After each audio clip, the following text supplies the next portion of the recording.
Mi nombre es Aníbal Grun. Yo soy fundamentalmente director de teatro, actor de teatro, escritor y profesor de teatro. Era director de teatro en la Universidad Simón Bolívar de La Guaira.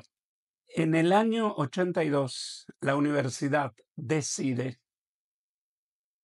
que vamos a hacer un espectáculo muy grande en la calle, desde la Plaza del Cónsul hasta la Casa Guipuzcoana, sobre el último viaje del Libertador antes de irse definitivamente a Colombia. En ese viaje hay un cuentico muy corto sobre eso que lo escribe Páez, 2 paginitas. Sobre esas 2 paginitas, más un poema que había escrito Pablo Neruda, yo escribo el espectáculo, con un escenario de 1500 metros. Se adornó toda la avenida esa de La Guaira hasta la Casa Guipuzcoana con arcos, tratando de reproducir lo que se había hecho en la época, que eran unos arcos de palma. Al llegar el Libertador a la Casa Guipuzcoana, lo montan en un carro, mm, carro, no vehículo automotor. Lo montan ahí y lo empiezan a arrastrar hasta la casa, iba todo adornado de flores, todo, lo arrastran hasta la Casa Guipuzcoana y en el patio de la Casa Guipuzcoana le hacen un gran homenaje, bailan una cuadrilla.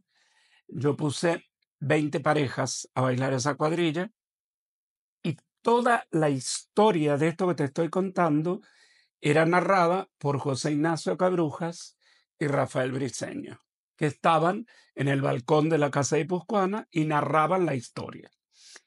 Luego subía el Libertador, saludaba y ahí venía la cena, que eso ya no se veía. Frente a la Casa Guipuzcoana estaba la tarima donde se sentaron el presidente Luis Herrera Campins y el ministro de la Juventud, Guillermo Yepes Boscán.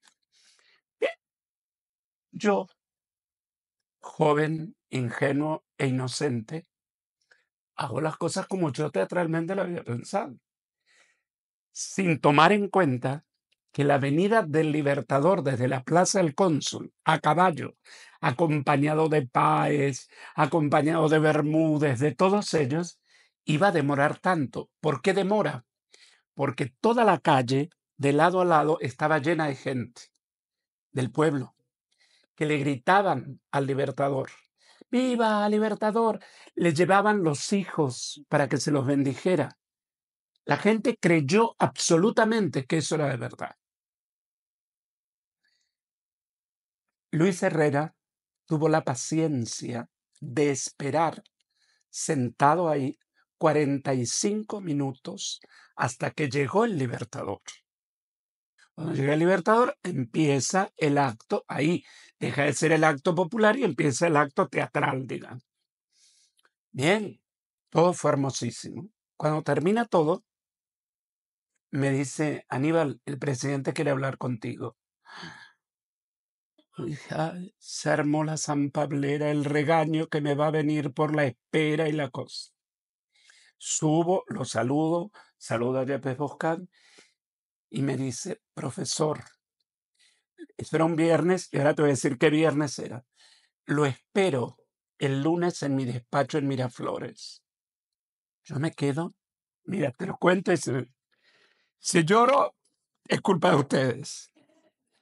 Bueno, yo no sabía qué hacer. Le digo a la coordinadora de cultura, que tú la conociste, Ilia Rivas de Pacheco: doña Ilia, me pasó esto, esto y esto. Yo te acompaño, me dice, por miedo a que fuera otra cosa. Bueno, el lunes a las 9 de la mañana estaba en Miraflores. Me recibe Gustavo Pérez Osuna, que era el secretario, y paso al despacho. Y me pregunta cómo concebí ese espectáculo, que le cuente todo, desde la A hasta la Z. Y le cuento lo del el cuentico ese corto de Páez, le digo todo lo que había hecho y cómo lo había hecho. Me dice: "Bien, profesor, yo quiero hacer algo así en Caracas, pero lo quiero hacer para el día de San Simón, que es el 28 de octubre". ¿Cómo no? Usted puede pedir permiso y venirse a Caracas. Bueno, déjeme, hablo, me regreso a la uni doña Ilia estaba al lado mío, ella no hablaba, así. Me regreso a la universidad, hablo con el director, me dice: "Aníbal, claro, claro", pero todos pensamos que era unos días.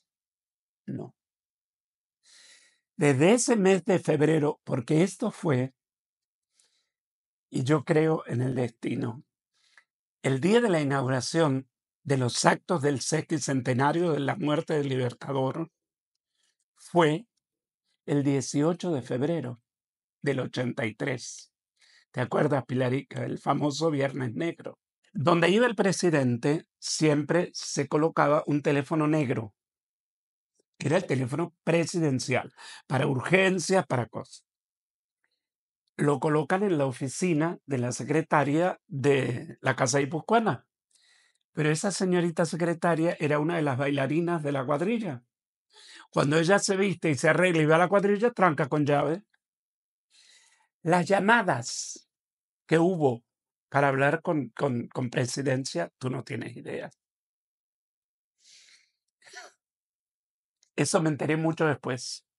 Yo de eso me enteré en uno de los tantos viajes que me tocó hacer con el presidente.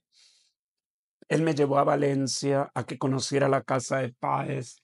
Él me iba explicando en todos los viajes historia, historia, historia, que yo debía asimilar para luego hacerlo del 28 de octubre.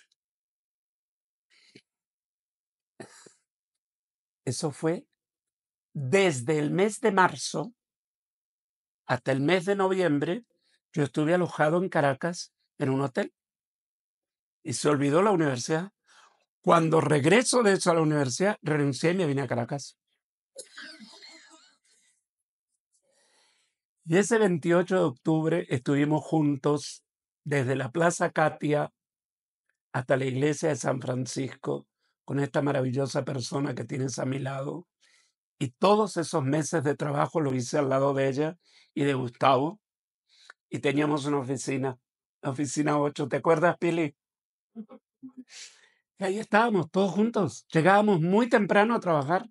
Ahí escribía. Después me iba todos los días al Fuerte Tiuna, porque todos los actores del Canal 8 que estuvieron en ese espectáculo, de Giancarlo Simanca para abajo, Giancarlo Simanca, Mirta Borges, Tania Sarabia, tuvimos todo, Luis Rivas, tuvimos todo lo que quisimos, todo lo que quisimos. Y muchos de ellos tenían que ir todas las mañanas a Fuerte Tiuna. Tony Rodríguez, que hacía Bolívar, porque ese día era la primera vez que al Libertador le daban el título de Libertador de Caracas.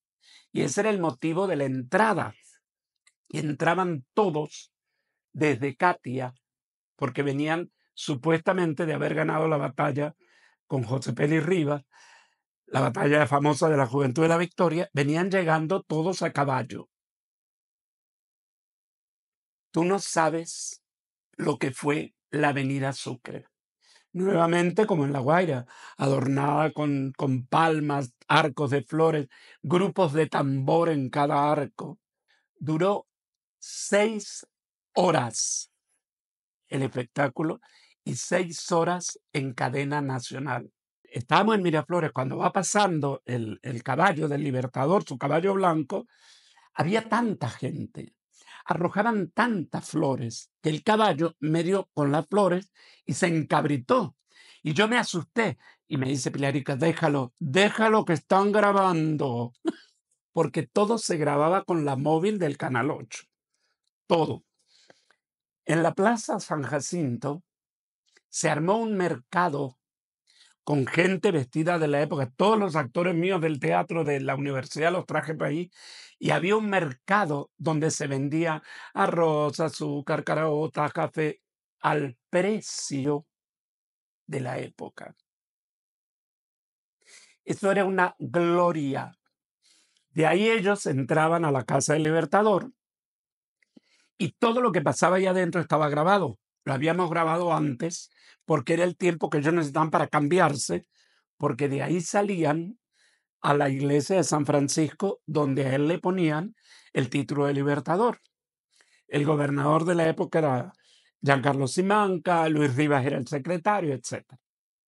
Era un gentío en el altar de la iglesia. Bien, nos venimos caminando, la avenida Universidad vacía, absolutamente vacía, y cornetas que iban reproduciendo el pensamiento del Libertador en la voz de Tony Rodríguez. Vacía, pero en las aceras, el pueblo, la gente, hoy, las de hoy. Al llegar a la Ceiba, a la entrada de la iglesia de San Francisco, había un grupo de estudiantes que reciben al Libertador y parado junto con el grupo de estudiantes estaba el presidente, el doctor Luis Herrera, como si fuera un estudiante más. Y hasta que no entró el Libertador y se ubicó, él no entró. Me emociona mucho todo esto. Y él entró y presenció cómo al Libertador le daban la orden de Libertador de Clark. Es demasiado hermoso. Eso lo registró toda la prensa de Venezuela y del exterior. No los tengo aquí, Pili, porque, ¿qué pasa? Yo estuve viviendo un tiempo en Guanare y todo eso lo tengo allá. Cuando me vuelvo a Caracas, yo no me quise traer ni la biblioteca, que son más de 1000 libros, ni las carpetas con todo mi currículum, no. Entonces, ¿qué hicieron allá? Lo que era mi casa, la transformaron en salón de lectura y se llama Salón de Lectura Aníbal Grun. Y todo eso, las placas, las condecoraciones, los premios, todo eso lo doné y está ahí. ¿Para qué me lo traigo yo? Cuando uno se muere, ¿quién se queda con eso? Que quede ahí y que lo disfruten otros, ¿no te parece? Y ahí tengo notas hasta de la revista Hola. La revista Hola publicó fotos de todo esto. El país de España. Mira, me acuerdo que un día me encuentro después de eso con José Ignacio y me dijo Aníbal, porque todo se transmitía por televisión, ¿no? Esa escena de José Félix Rivas y el Libertador caminando por la avenida Universidad, escuchándose el pensamiento del Libertador y detrás las luces de seguridad de la policía que los acompañaban. Mira, eso es lo más grande que se pudo haber hecho. Fíjate una cosa que uno ni lo pensó. Uno lo hizo no para que fuera grande o no, uno lo hizo porque era así. El pensamiento de José Ignacio. Siempre lo recordó. Siempre, siempre, siempre se acordaba de eso. En todos mis años, en mis 50 años en Venezuela, las cosas que hice ese año a nivel artístico e histórico son las cosas más grandes que se pudieron haber hecho. Yo le agradezco infinitamente al doctor Luis Herrera que me haya permitido hacer esto, porque él era un artista en su fe, era un artista en lo que creía. Él realmente fue un presidente del pueblo. Y lo digo con un orgullo inmenso, Pilarica, porque él sí era un hombre humilde. Él sí se acercaba a ti, era igual a ti. Siempre lo fue.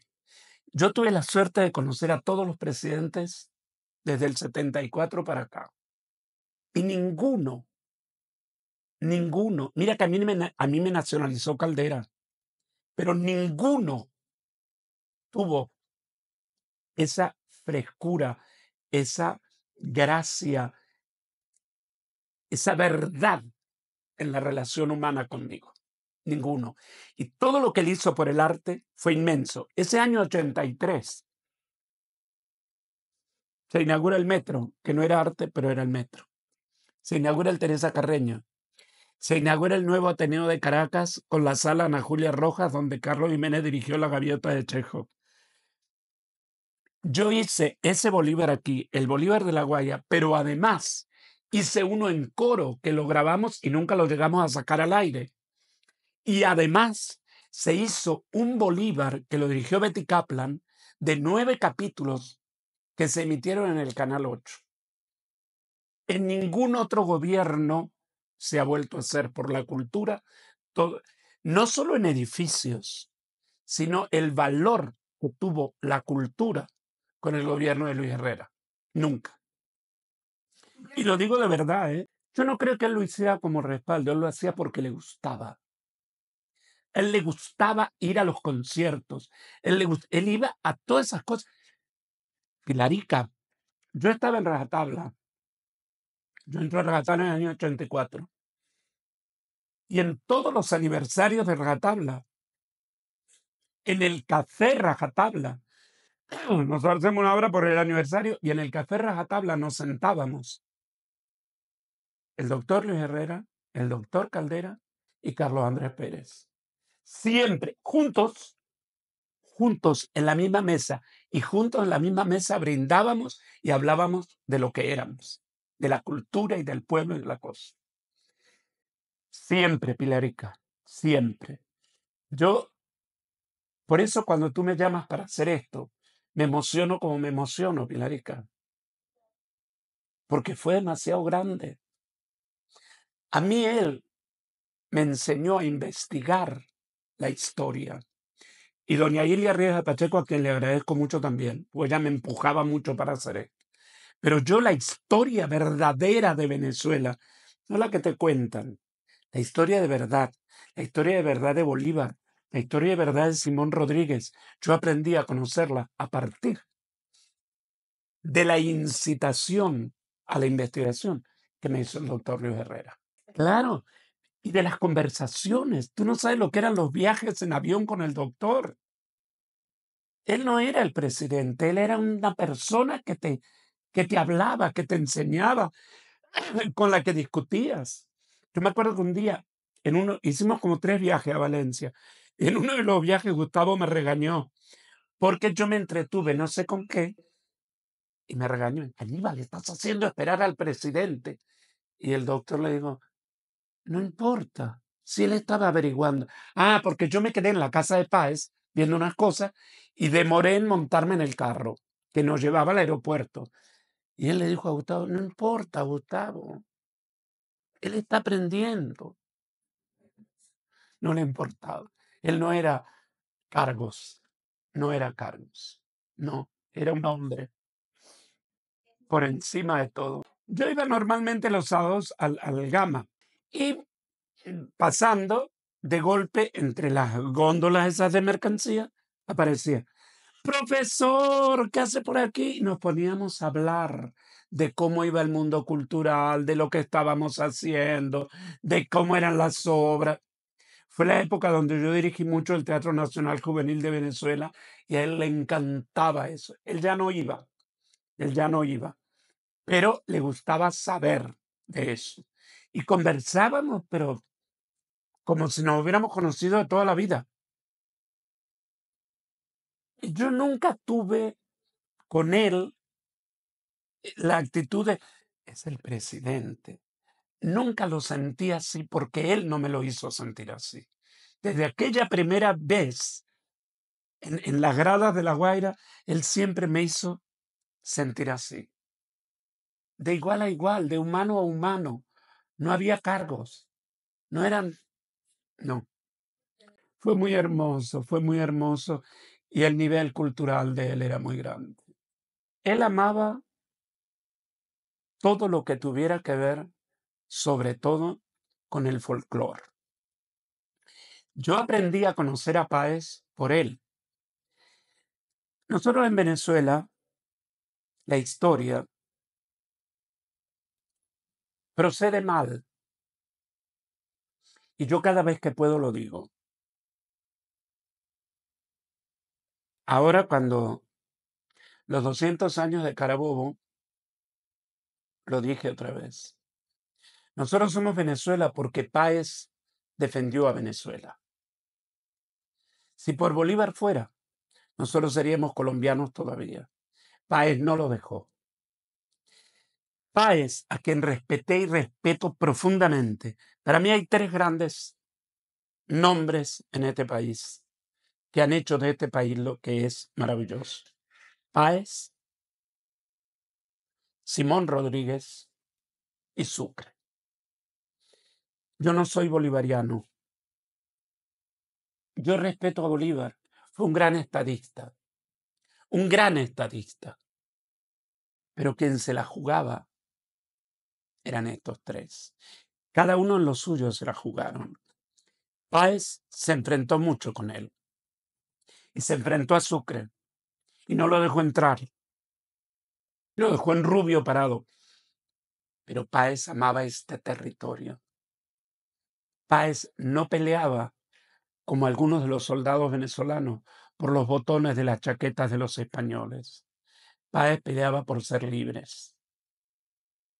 Y los soldados del ejército de Bolívar peleaban porque a los que mataban le arrancaban los botones de las chaquetas que eran de oro, y esa era su ganancia. Sucre luchó por la libertad de un continente. La última anécdota que aprendí de Sucre ahora, que me tocó hablar sobre los 200 años de la independencia de Bolivia,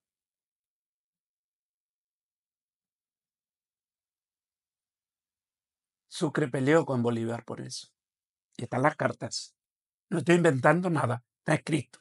Vicente Lecuna tiene todo eso escrito y registrado. Tengo los 2 tomos así del libro de Lecuna. ¿Por qué pelea Bolívar con Sucre? Porque Bolívar tenía negociado con Argentina la venta del Alto Perú. El Alto Perú Bolívar lo vendía parte a Argentina y parte a Perú. Y Sucre no sabe esto, pero Sucre llama a una asamblea de los pueblos indígenas, que son 39 pueblos indígenas y en Bolivia, lo que es ahora Bolivia, y cada uno de ellos tiene su propia lengua. Bolivia es más grande que Venezuela, ¿saben, no? Como territorio.